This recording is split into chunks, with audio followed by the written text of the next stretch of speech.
Hello again. Judges in Britain have always been paid very high salaries. Theoretically, this is a mark of how much such people are valued and respected, but there is another simpler reason for paying them so well. This is so they will not be tempted to accept bribes or look for dishonest ways of supplementing their income. It is a strategy which has worked very well over the centuries because judges in this country simply are not open to corrupt practices. Partly, of course, because they don't need the extra money, but also due to the fact that they enjoy being respected and reaching the top of the legal profession. They have money and status, and that has always been enough.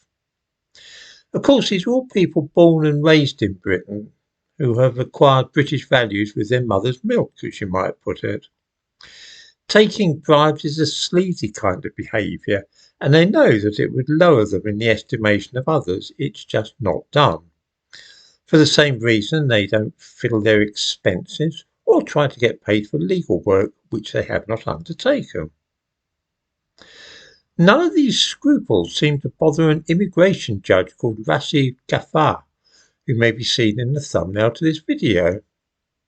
Together with various assorted crooked solicitors, also immigrants, this man, who was an immigration judge of all things, worked a racket to swindle legal aid payments of almost £2 million. The method used was ingenious, but as is so often the case, the men involved got just a little too greedy, and that proved to be their downfall. In the description to this video, I give a link to a news item about the case. This illustrates a difficulty which I've mentioned before when everybody else is playing by one set of rules, which rely upon a certain code of behaviour, and then a group of people with entirely different values turn up, and we find that the unspoken rules are no longer enough to maintain order.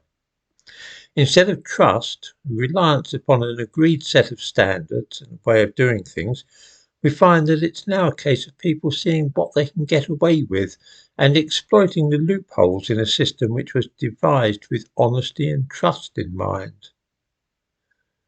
Judging from the names and national origins of recently qualified barristers called to the bar, some of whom will go on to become judges, I will hazard a guess that we should be seeing a lot more of this kind of thing in the future. For only a minority of those called to the bar in Britain this year have traditional names such as Jim Smith or Mary Jones. As for the folly of placing an immigrant in the role of immigration judge, one might have thought that even the most with it and progressive Lord Chancellor might have paused before making such an appointment and asked himself about possible conflicts of interest.